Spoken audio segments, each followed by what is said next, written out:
Welcome in, everybody. This is the Daily Destroyer, Week 11 DFS, breaking down main slate on DraftKings, part of the Dynasty Warzone Network. Happy to be here with you. I'm Tyler at FFTylerO with my buddy Lou. And Lou, you got a new handle on Twitter. What is it real quick? At Lou Dog Sherman. I can put it up.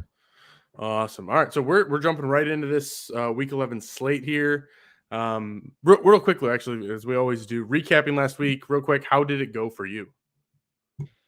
All right. I think got some calls right. I was on McCaffrey last week. As I mentioned, we aren't really getting him for that cheap if he's going to have a good week. And we saw his price increase this week. He was able to get 26 fantasy points without a touchdown, without 100-yard bonuses. So that just shows what type of upside this player has compared to like the rest of the field. I did have some stuff with like Aaron Jones who got hurt. I was big on Amari Cooper, but CeeDee Lamb was the guy for the Cowboys last week. So I had a couple of these DAC lineups that could have been something if I went Lamb instead of Cooper, but that's how it kind of rolls sometimes. It does. Things are great for me. I had just over 150 points. It was D'Ernest Johnson, Mark Ingram, Cook, my running backs. That was fine. Dak held it home for me. Darnold was a pretty solid punt. And then Adams, Evans, Judy, none of them crushed, but at the same time, they all got double digits and held it along while my running backs took it home with the Lions defense with a solid 7. So can't complain. Things went well. It was a tough week, and to come out on top is quite a good feeling. Jumping into Week 11 now. I'll start the quarterback position like we always do. Lou, I think it's going to be an interesting week at quarterback. I'm not sure there's any chalk necessarily on the slate. And if there is, though, however, it would probably be Cam Newton. Came back 2 touchdowns in like what seemed like 0 time on the field. Just got it done. Walked right back in. He's feeling good. Your thoughts on Cam Newton? Yeah, I think we were talking about this earlier, but it's really just his price for me. He's 5,100. He's not necessarily the Cam Newton of, let's say, 4 or 5 years ago, even. But if he's going to be the starter, we saw him getting used as a more like the running quarterback that we've seen in the past.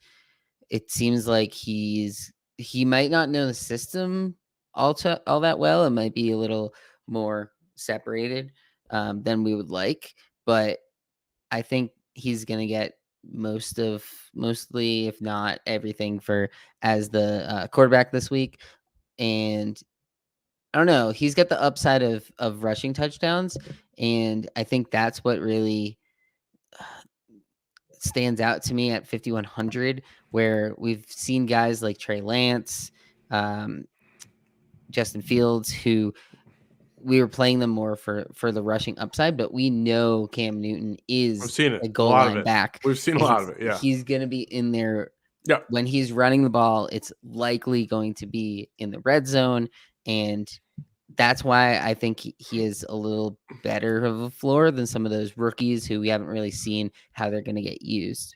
Yeah, 5,100 is the story here, and that's just enough for me to lock him in my lineups because we're talking 15 points, pretty much 3x, and I'm feeling like that is well within reach for Mr. Cam Newton.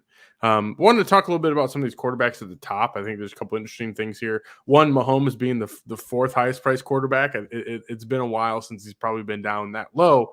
But let's, walk me through it. I think, we talked a little about it. There's some interest in Mahomes at 76. Lamar Jackson 8, and then even Josh Allen at 81. I think people are going to see him at the top and just completely ignore him. So just, quickly talk me through some of your thought process, what you're thinking for these higher priced quarterbacks. And if I missed one, feel free to add them. Yeah, I think it's interesting. One thing I brought up earlier was Patrick Mahomes is the number 4 quarterback. It's cheap. Since when, Dallas, and like, when's the last time? And it's a 56 implied total. Price. Yeah. It's a 56 point implied total in this game. It's and just like, is Patrick Mahomes cheap? It's crazy because it's 7,600. But I mean, we've seen it in the past, and even last week we saw a little flash of old Patrick Mahomes. He had 50 pass attempts. They put up 41 against the Raiders, and he had 5 touchdowns. So it looked like old Patrick Mahomes last week. It didn't disappear. It didn't go anywhere. It's there still. Right.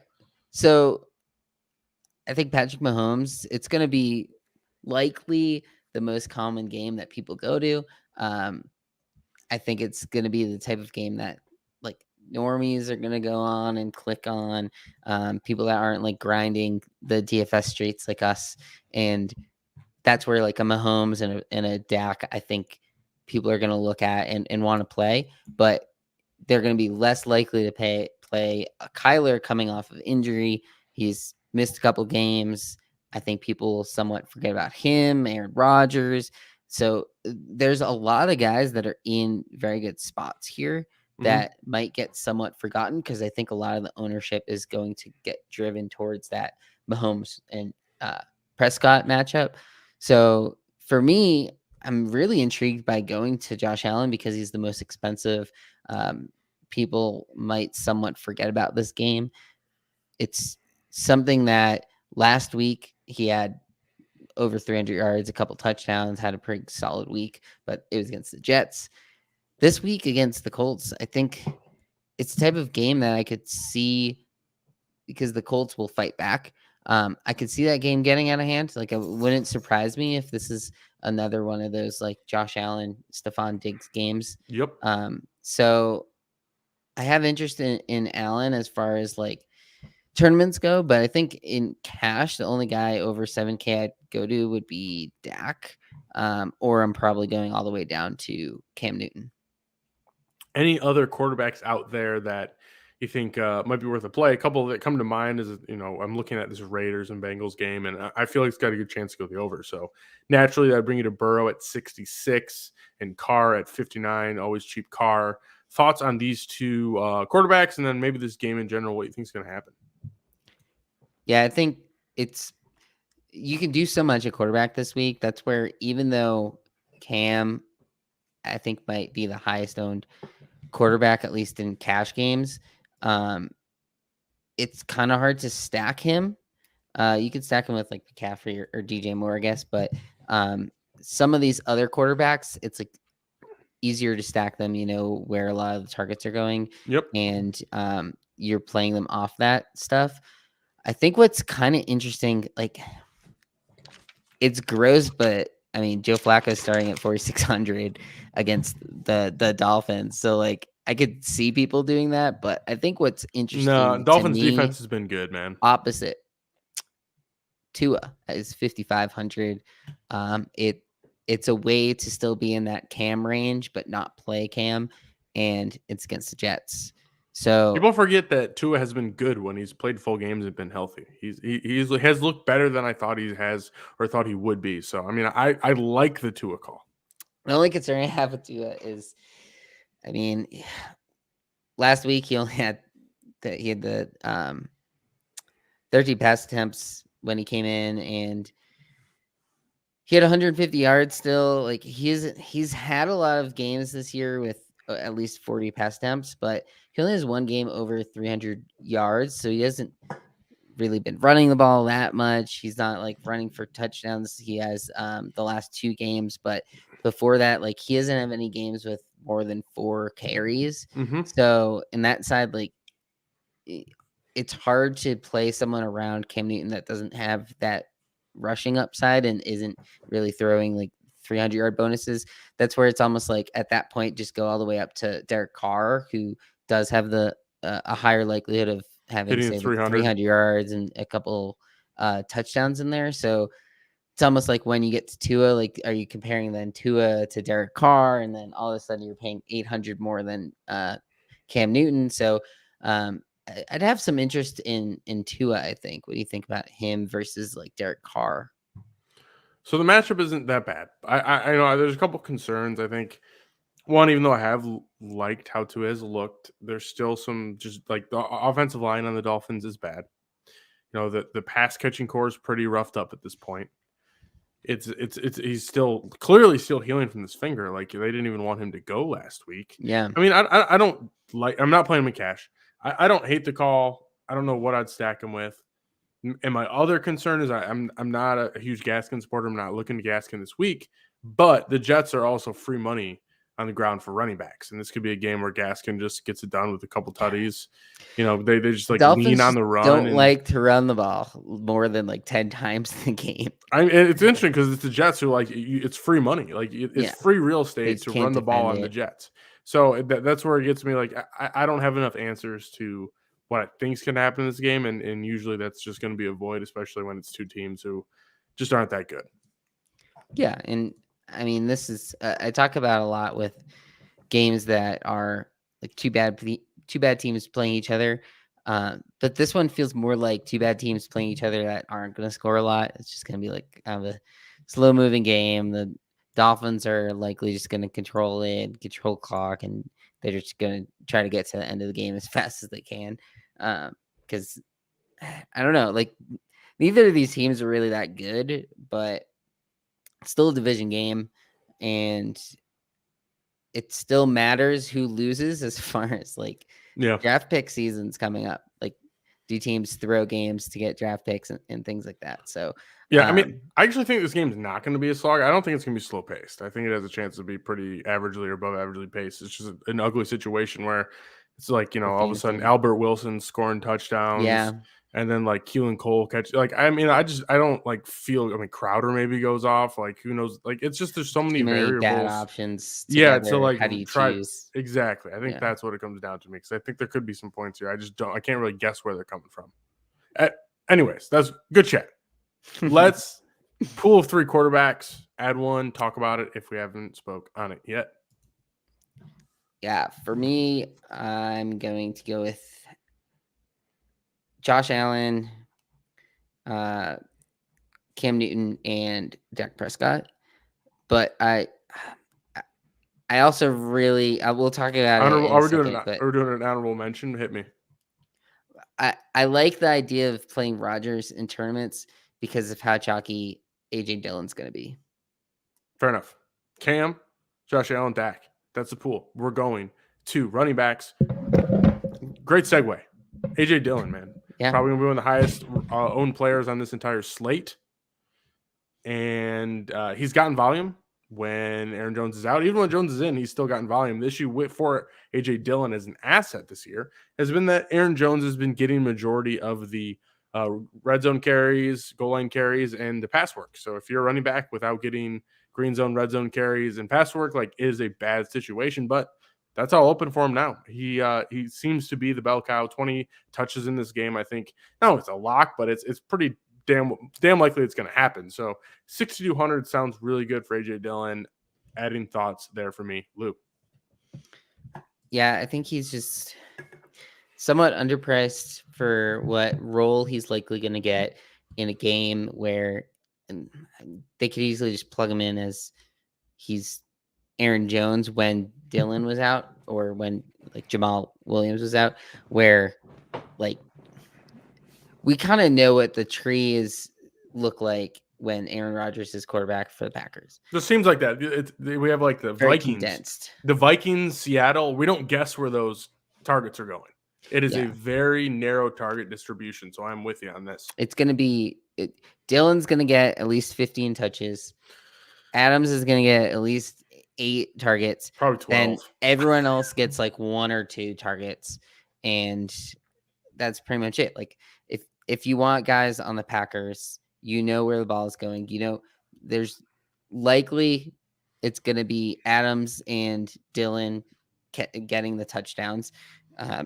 There might be a random Mercedes Lewis touchdown in there or something, but you wish. For the most part, Dillon is likely going to get a ton of work in a good matchup, a game that's probably going to have a lot of back and forth. Like, it's the Vikings run defense is bottom 5, and the Vikings run defense is bottom 5. Man, they're bad. Yeah.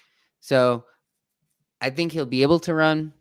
I expect him to be successful running, and he's going to be very highly owned. So it's the type of thing where I'm playing him in cash, but I think in tournaments, like, it's pretty sharp to not play him too much. And that's where like playing a Rodgers stack is your way of saying all the touchdowns are going to go through the air instead of from the ground. Don't have anything to add. with you. Christian McCaffrey, 8,900. CMC is back. He 24, 26 points, depending on whatever format you have last week, didn't even score a touchdown. He is the best fantasy player in the world. 8,900, your thoughts, cash lock? Yeah, I think he's probably my favorite to go up to. We'll come to it at the wide receivers, but to pay that much for a wide receiver, like they could easily get out scripted, or they get 8 to 10 targets, but only 3 of them get caught, things like that. But with a running back like McCaffrey, he's getting his touches, and you're guaranteed that like 15 to 20. But in his case, he has the upside of 30 plus touches. It's a workload thing, and he seems to be back. Maybe he's not 100% as far as he's going to play every snap, but at the end of the day, like when he's in there, he's getting the work. And he had 10 catches last week. So we've seen with Cam Newton, when he's been quarterback under center with McCaffrey, that the touchdown numbers have been a little lower. But I mean, like we said, he had 26 points without a touchdown last week, without any bonuses. So the likelihood of him getting bonuses, 100-yard bonus here or there, at least 5 catches, pretty high. So he's got a floor that no one else really has, like you said, in fantasy at all. And just the gap between him and other people in prices, like this is a guy that in this spot last year by week 10 would be a 10K player, and he's under 9K. So he's just simply put still underpriced. Truth, man. He's an insane asset, man. Let's actually move down just a little bit to another player that I think will have pretty decent ownership this week, and that's going to be Nick Chubb, 7,800, no Kareem Hunt, still on IR, playing the Detroit Lions, not a good defense. I think there is a lot of narratives that are going to go behind Nick Chubb. He's out last week. It seems as though the people are interested in Nick Chubb. Your thoughts on playing him this week? I like him. I don't necessarily think he's going to be sneaky or anything, because Absolutely not. Yeah, it's tough because I think he's kind of in a not dead zone, but his price is tough because he's very similarly priced to a lot of good wide receiver plays, and he's facing the Lions, who we haven't really seen. For as bad as the Lions have been on paper, as far as like just not winning games, their defense has been okay enough where they're not getting like crazy amounts of fantasy points allowed to like the starters, because sometimes you don't need to roll out your starters at the end of the games because you're already like way up. But I think from a standpoint that like Nick Chubb is a guy who is likely to get touchdowns in this game, and they're likely to control the game. But I could easily see this game just being low scoring because there's not a need. Mud slog. Yeah, they don't need to score more than like 20 points in this game to win. So it's the type of thing where it's more like, yes, he could easily get 100 yards and 2 touchdowns. So that's where I'd like have interest in him, because it's Nick Chubb. And I think people will somewhat forget about him because you have AJ Dillon, who is, I don't want to say in like the same spot or anything, but he's 1,600 cheaper and has somewhat of a similar role. And I don't know. It's the type of thing where I have a lot of interest in Chubb because I think he'll get overlooked. Fair enough. I think he's in a weird spot for me because there's a group of running backs that interest me that I'm going to talk about here. Toss over to you, but I'll deal them up. So, Mark Ingram, again, 5,400. Think he's going to be a bit overlooked this week, even though he had a stellar week last week. No Kamara again. I mean, this guy had 14 carries, 7 targets last week.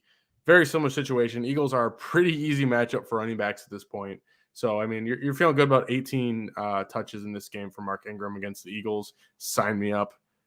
Darrell Williams, Kansas City. I honestly think CH ain't playing. So this obviously is on contingent upon CH playing, but he's been a top 6 RB since he took over a full-time role. The dude is the second wide receiver third pass catcher on that offense, and he still runs the ball. Yes, sign me up.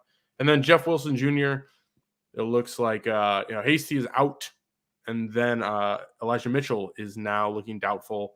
He's supposed to walk into a nice little opportunity, but you never know with the 49ers. So with that said, elaborate. What are your thoughts with Wilson at 51 and Ingram and Williams at 54 each? Yeah, I think when it comes down to it, there's so many good plays in the 5K range. You just named off some. I could see people playing 3 others in the 5K range. Gaskin's Gaskin, Montgomery, Michael Carter, even like they're the mid range at running back is so wildly, not even like saturated is the correct word, but it's very spread out there. And I'm not sure how that's going to be from an ownership standpoint, but I think it's going to be key in getting the winning lineups. I mean, I wouldn't be surprised if like people who crush this Sunday are people who had to hit the right 2 running backs in that 5K range. That's where like I'm starting to think that what could end up being pretty sharp is doing like McCaffrey and Chubb, because I think most lineups are going to have 1 or 2 of these guys that are in that, let's say, Dillon and down from like 6,200 down range. Because even at 6,100, you have James Conner too, who's in a pretty good spot. So, I mean, all these guys just are Chubb in and CMC and throw in 4 wide receivers. Yeah, but I think people are going to talk themselves out of playing Mark Ingram because of just like old man narrative. I don't know. I mean, he had the numbers last week with the snaps, and he was getting all the work, and Montgomery's out. So I think it's going to be interesting to see what the talk of like Jeff Wilson comes out to be. If people are like very high and want to play him, then I think I'd rather play Ingram than Wilson. Yes. And then I'd rather probably play, I think I'd rank them Ingram, Williams, and then Wilson. Yes. Those 3. Agreed. Where would you put Gaskin?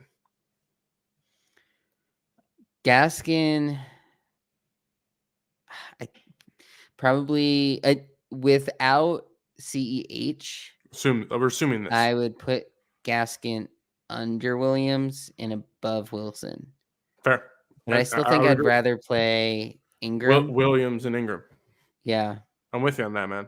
I'm absolutely with you on the Williams and Ingram train. I just want to throw this one out there too, because people are talking about it. Donta Foreman, he's looked like the better running back on the Tennessee Titans. Not that it's saying a lot, but we know McNichols is out. He's primarily been the pass catching back. Not that they're going to like throw the ball out. That's beside the point. Which just leaves AP and Donta Foreman. So it's basically like AP, Donta Foreman, probably both going to be usable in fantasy.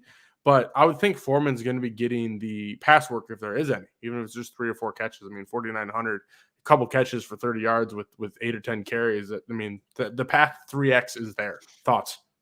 Yeah. I also kind of like the idea of the passing game for the Titans, and that's where I don't know if I'm trying to play a running back here, but he does, like you said, seem to be the guy, and it's against the Texans. Every time I click his picture on DraftKings, I think it's Texans, Marshawn Lynch. Oh, okay. It looks like him. I was getting confused because he played for the Texans for so long. So in my head, I'm like, what? He's playing the Texans. He's playing against the Texans. It's a tough one. Yeah, I mean, there's the narrative there, like revenge game. Donta Foreman revenge game. I tore my ACL and you cut me, you assholes. Like that is a revenge he does narrative. Seem like he'll get some pass game work. Yeah, over AP. I think absolutely. That's in his arsenal. Like AP is like actually old man. Like I just mentioned it with Mark Ingram, but AP is like turning 40 in a couple months or something.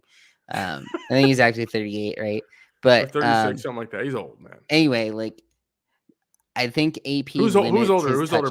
Memphis or AP? Who do you think's older, Memphis or AP? No comment. So I don't know. I probably wouldn't go Foreman because I can just go Jeff Wilson. Yeah, fair enough. That's how I would compare the two. Like we know Wilson's a guy that could come out of this game with 3 touchdowns because that's like what he He's does. done it. He's the goal line guy. We at least have nothing to fear and there. we've also seen him get 8 catches in games. So like, if he to gets, me, it's like yeah.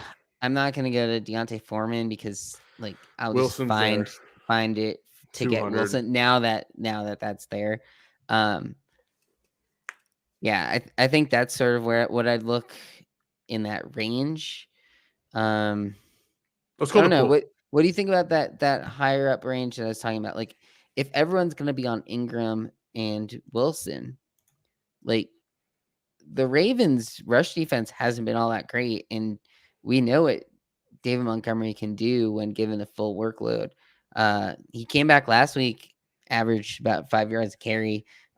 He's a good one, man. I think if you we want at least need to talk about him. I respect it. Because if everyone's going to be like, all right, we'll just play Ingram and Darrell Williams, I think Montgomery is probably my favorite guy to play instead because a lot of people are going to want to play Gaskin too. So I think if you play Montgomery, you're already like, you're so different than a lot of other people. And then one last guy in that range who more so, are you worried for Chubb that the Ernest is going to get more workload? Like, do you think he'll start getting like a Kareem Hunt workload? Yeah, I do. But if Doesn't Kareem that Hunt hurt was Chubb then? Yeah, but if Kareem Hunt was active right now, if Kareem Hunt was an active football player and Chubb was 7,800, he would still be a fine price. Yeah. I don't think if Hunt was active, I don't think Chubb would be cheaper. Yeah. I mean, he would be over 7K. He might be like 7,400 at cheapest or something. But yeah, but I mean, like you look at Chubb, like he's been like, I mean, he spent some time up there, but 72, 78 week 2, and then 76, 7,000, 6,7, 6,8, 6,7. Like this is tied for the most expensive he's been all season long. You know, so it's like he's a good price. I guess that's a part of it. I think arguably they probably should have priced him up a little higher unless they know it's going to be a low scoring game. Yeah. Cool. Let's go to the pool, Lou, just for time's sake. Pool of 5 running backs you're most interested in this week. I'm gonna go with McCaffrey. CMC. I almost call them Kamara. McCaffrey, Ingram, Darrell Williams, Montgomery, and Wilson. Love those calls. Mostly priced. So like, I don't know. It might be hard for me to go up to Chubb with all those other guys in the mid-range. You're right. Moving on, wide receivers, Lou. Let's talk about the guys at the top. Arbitrary cutoff, as always. Devontae Adams, 84. Tyreek Hill, 82. Justin Jefferson, 81. And Diggs at 79.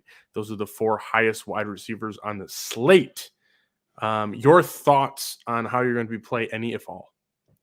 Yeah, you can almost bring that list all the way down to CeeDee Lamb and Debo. Yeah, so interesting prop that ETR was pumping this week is Debo rushing yards was like over 5. So with the injuries at running back, I mean, Debo had 5 carries last week. Yeah, it was pretty nuts. So does he see a 5 with injuries? Even more injuries? Does he see the same amount or more?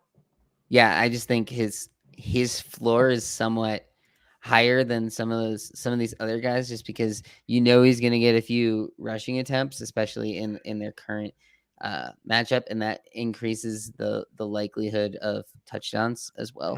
Mm-hmm. So this upper range is very solid this week. I think someone who's going to get somewhat forgotten in this range is going to be Justin Jefferson. Lots of people are going to want to play Devontae Adams. I'm probably not going to play Adams with AJ Dillon. I think they just, unless you're playing, you could just do a full Rodgers, Dillon, Adams stack and just say, I'm just going to collect all of the touchdowns, hope they get 4 or 5 touchdowns the Packers. That is, I hope they get 4 or 5 touchdowns in this game and just take all of that in these 3 players. Or else I don't want to take both of them because they limit each other's upside in a sense. So that's where I think I lean Tyreek in a game that we're expecting to be very high scoring. He's just been ridiculous. 3 straight games of at least 10 targets and 3 touchdowns in those games. Hasn't hit the 100-yard bonus, surprisingly, since week 4. But his floors is amazing, but we know what his ceiling is as well. And if Mahomes truly is back after we saw flashes of that last week, then, I mean, Tyreek is going to come with that. So Tyreek's probably my favorite of the group. Stefan Diggs, I just think has a little less upside than these other guys. He hit it last week, but that was against the Jets. And this week facing a little more competent of a defense. But AJ Brown without Julio Jones is in a great spot and in a matchup that the Texans have been good against the run and they haven't been good against the pass. So grown-ass man AJ Brown, he's the thing with that offense is they don't really tend to throw the ball as much as some of the other offenses there. And then CeeDee Lamb, another guy who like is growing into one of the better wide receivers in the league, and Amari Cooper is going to be out. So he's likely going to see a ton of volume again. And we've seen it before with him where he had week 1, he had 15 targets. I could see something like that again happening this week. No, absolutely, man. I feel similarly about some of those top tier wide receivers. It's going to be a close one for me to figure out who, but I think Tyreek is the guy that I will be ultimately deciding to go with. Wanted to shift down just a bit here, talk about some of these cheaper wide receivers, at least guys that I think people are going to be looking towards. I think with the Amari Cooper news that Michael Gallup at 42 is a pretty solid lock. He looked great last week. Kind of, Schultz didn't do as much, Amari didn't do as much, and I wouldn't say Amari Cooper is worse than Gallup or Gallup's better than Amari, but last week Gallup looked just as much of a wide receiver as Amari did on that offense. So at 4,200 with Gallup, yes, please. I mean, I think he's one of those few wide receiver insurance or handcuff policies that are out there. So 4,200 Gallup is great. And I also have a hard time, T. Higgins at 54. We talk about him every week. He's not going to burn us, but he hasn't really broke out yet. But maybe this is the week in this game that we expect to be a little bit more of a blow-up spot. We're betting the over. T. Higgins, 54. Gallup, 42. Your thoughts, Lou? Both of them, I think, are, I don't want to say musts, but very high on my list to put in cash. I think Gallup is almost a lock button in cash because of price. He's going to be just so massively owned, especially in cash games. There's not a ton of cheap plays this week, but once he was going to be owned, and then with the Cooper news, it just locks it in that much more. So I expect Gallup to probably be the highest owned player on the slate, 4,200 in a game that's expected to get 55 plus points.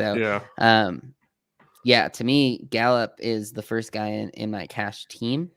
And then the second guy might be Higgins. It sort of depends. The thing with Higgins, he just gets exactly 13 points every week. He's not super flashy in that sense.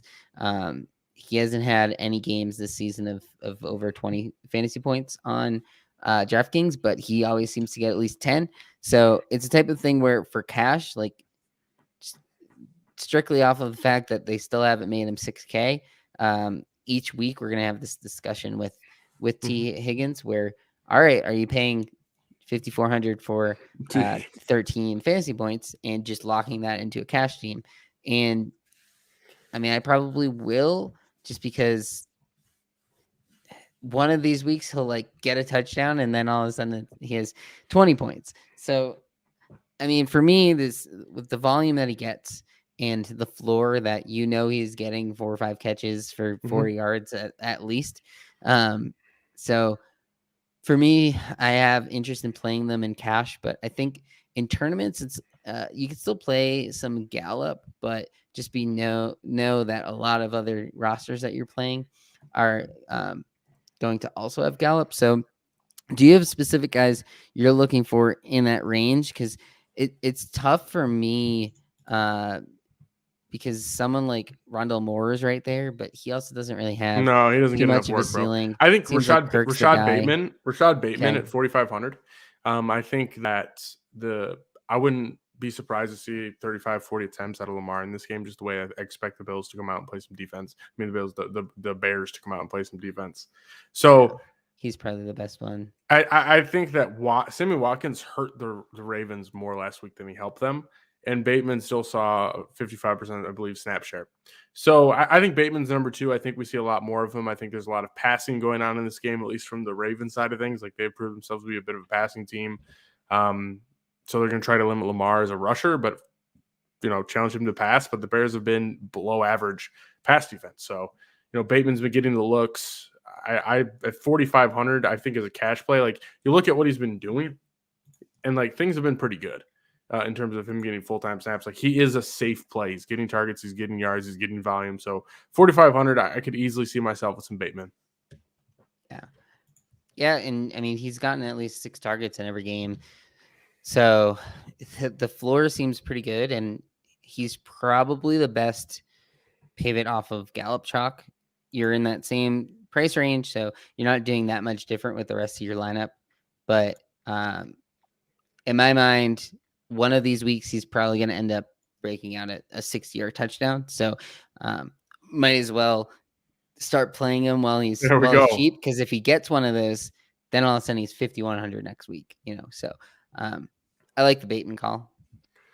Besides that, like AJ Brown, another name I'll toss out there. I think you and I had a conversation before the show where it seems like the Houston Texans bad, but they're not as bad against the run as they are against the pass. And their running back situation is AP and Donta Foreman, as we talked about. There's not a lot there, so maybe the Tennessee Titans look at this game and the path of least resistance to winning this game is actually through the air. And we know AJ Brown is a grown man, a grown ass man, an NFL football player in the National Football League. He's a good dude. So I don't know. It's at 77. It doesn't seem bad to me. It's intriguing. I'm looking at him. I've been toying around with him in my lineups. Thoughts on AJB? I think he's in a great spot, and he's the guy. Another cheap guy I had some interest in was Marcus Johnson. And this goes back to what I was saying about Texas defense seems to be giving up more through the air than on the ground. And we saw Johnson, granted, he had a 50-yard catch last week, but we saw him hit the 100-yard bonus with only 5 catches. And to me, he has that sort of breakout speed and ability for 3,500, like a decent dart throw. But I mean, AJ Brown is the guy. He's the alpha in that offense. And without Derrick Henry, they're going to try to get him the ball when they can, especially without Julio. Then the likelihood of him getting 100 yards and a touchdown seems pretty high in this game. And it's been a little different this year than in years past, but we've seen AJ Brown get to 100-yard bonus on like 5 targets a lot. So he doesn't need that much to get there. So I am trying to find ways to get him into lineups. And then finally, if I ask you for your pool of 5, who would you be missing? I think people are trying to play that Burrow stack, which might include Chase, but a guy I'm kind of interested in, because when you look at, like, we just named the guys who are like the high end prices, right? DK Metcalf is 6,800 and Russell Wilson's back. I just feel like he's underpriced. Devonta Smith is 6,400 for comparison. So like, I just think DK Metcalf, he's been quiet for too long, I guess is how I'd word it. But he had 8 targets last week in the first game back for Russell. They didn't score any points, but I think there was some snow in that game. I think this game could be underlooked, Seattle and Arizona, especially if Kyler's back and Russell's back. Like a couple weeks ago, this game would not have been that interesting to me. But I think now, like, these teams are coming out a little more full strength, and doesn't seem like too many people are talking about this game compared to some of the others. Yeah, I mean, I think it's similar to where, like, I think it could be a slog, but Yeah. Kyler's health is a concern. But at the same time, wouldn't shock me if it went, over 50. So I guess I'm with it. The DK. Not playing him in cash, but I like the call. I looked at him. I was interested in it. So, Lou, hit me with that pool of 5. Yeah, I'm going with Tyreek, AJ Brown. It's tough because Higgins and Gallup. And then I think I'll just say DK for the 5th one. Tight ends moving along. Always a pretty interesting conversation here. At least let's start at the top. Kelsey 71, Kittle 63, Waller 6, and Waller 6'3", 6'1", and Andrew 6. Those top 4 thoughts, interest in any of them? Yeah, I mean, my favorite of them is probably Kelsey. I know I want to say that you disagree with me here, but I do. it just seems like Kelsey's back to being like the Kelsey of old. Like there was a little stretch in there where people were just like questioning Kelsey, and it's okay. Sorry, he had 2 weeks where he didn't have 50 receiving yards, so now all of a sudden he's a bum. Washed. But then he came out last week, had his normal 8 catches, 119 yards. This is a game that we're trying to target. We expect it to have a lot of points.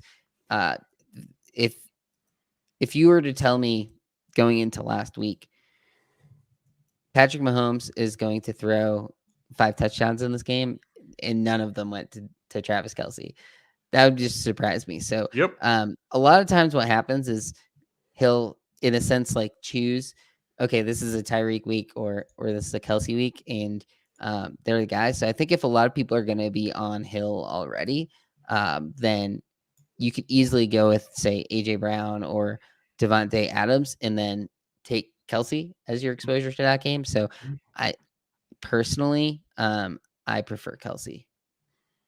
Fair enough. I'm going the Waller route here. I know it's been a bit disappointing, but I think what it really comes down to is I think this game's been a bit of a shootout. I think it's a great situation for Derek Carr. I think Waller is his dude. Like, no, it hasn't really worked out in the points column, but I mean, there's only been one game this year where he's seen less than 7 targets. I mean, he's locked in for 7 targets. I mean, eventually it's been 4 weeks since he's played, at least 4 games he's played since he's been in the end zone. I mean, he hasn't found the end zone since week 4. So I'm here for it. The volume is there. The routes run is there. He's still a stud. So I had 6,100. I like Waller for 100 yards and a touchdown this week. Yeah. I'm still on the side of, I feel like we haven't really seen it from him this year that much. So, True. Yeah, but I like him better than Kittle, I think. Yeah. I don't know. Kittle's been getting tons of targets. Should have played him last week. Yeah. I mean, he's very hit or miss at this point. I feel like he's very boomer busty. Depends on the game flow and things like that. And if the 49ers get out to an early lead against the Jaguars, they could just start, they just run it with Jeff Wilson a bunch of times, or like Juszczyk or whatever. So don't really have interest in there. And but I think I do like Waller more than Mark Andrews for a very similar price. Going down the list a little bit, 2 other dudes that I'm interested in is one, obviously, is going to be Dan Arnold. Hooked me up last week. He's only 4,100, probably a bit egregious because he's been smashing targets. He is a primary pass catcher on the Jaguars. So, I mean, he's pretty much locked in for 7-8 targets. He's at 4,100. And then Cole Kmet, 3,400. He has seen at least 6 targets in the last 3 weeks. He's turning into a legit weapon. A-Rob is out. Could be a couple extra targets for Kmet. Don't know, but at least makes me feel good. With A-Rob out, unfortunately, it does make me feel good that Kmet's going to see at least 6-7 targets in this one. Hasn't caught a touchdown all year long. Something to think about Kmet is touchdownless on the year. Maybe this is the week for it as he becomes more of a primary than a secondary option in this offense. Yeah, I think the thing with Dan Arnold, and I like to target tight ends who have rookie quarterbacks, and it's kind of crazy what type of usage he's had. For me, like, I don't know if I'll get there because I'm not really targeting that game all that much. Kmet is probably the one that I have the most interest in, and then Schultz, 4,600. He's in that high scoring game, and I think people are going to have their eyes set on Gallup, and then secondarily probably CD. But Dalton Schultz has pretty much gotten decent workload. Last week didn't do much, but they got out to that crazy lead. That there was nothing they had to do really. But he's another guy who hasn't had a touchdown since week 4. And Blake Jarwin's not there behind him anymore. So people are going to want to play Gallup, and for a similar price, you could play the tight end on the same team who's not that much different of a play in a way. So I really like Schultz this week. Pool of 3 tight ends. Is there somebody you'd be missing from that pool? Mine's Kelsey, Schultz, and Kmet. The only other one I would mention is Gesicki. Fair enough. But matchup. Defense, we like to gloss over this. It is what fits. But if there's a favorite, who is it? I like Browns and Panthers the most.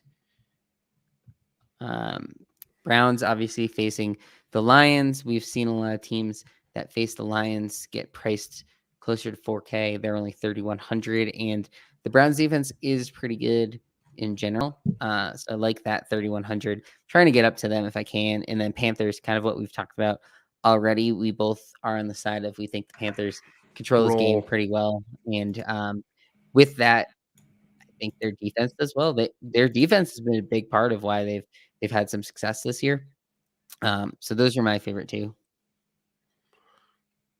That's it. I'm with you on that one, Lou. Final thoughts, week 11. Yeah, the thing I wanted to mention is that Dallas KC game is a late game. So you're going to have tons of flexibility, especially if you load up on that game or something. You're going to have tons of flexibility at the late window, and you'll know what already happened in that like Green Bay, Minnesota game and in the Buffalo game. And you'll see what a lot of those games have already done. So you can adjust as you wish. Like if all those great wide receivers that we talked about just basically don't do anything in the early window, then you're a lot freer to play someone like a Tyreek Hill late and not have to worry about the ownership side as much. Lou, where can I find your work? Where can I find you on Twitter? Yeah, at Ludog Sherman. Also working with Lucky Trader on NFT side. And then what I was going to mention is that next week is Thanksgiving. Do you want to just let people know what our plan was for that? Yeah, I mean, I was going to take the week off, man. Yeah. We're going to take the Thanksgiving week off. Wanted to let people know if it is more of a personal choice. Something Lou and I have take a little break. The content can be a grind. We love delivering it. We love sitting here talking, but it's good to get a week off, especially I'm traveling. Yeah. Not going to be with my equipment. So the Thanksgiving is off. We will pick back up in like half the 13. Games are on Thursday. So then it's like the weekend slate, people kind of forget about it. Yep. So we're out. We're taking a break, but week 13, we will certainly be back taking a break for week 12. You can find me on Twitter at FFTylerO. That's all we have today, folks. Don't forget, tell somebody you love them. Later.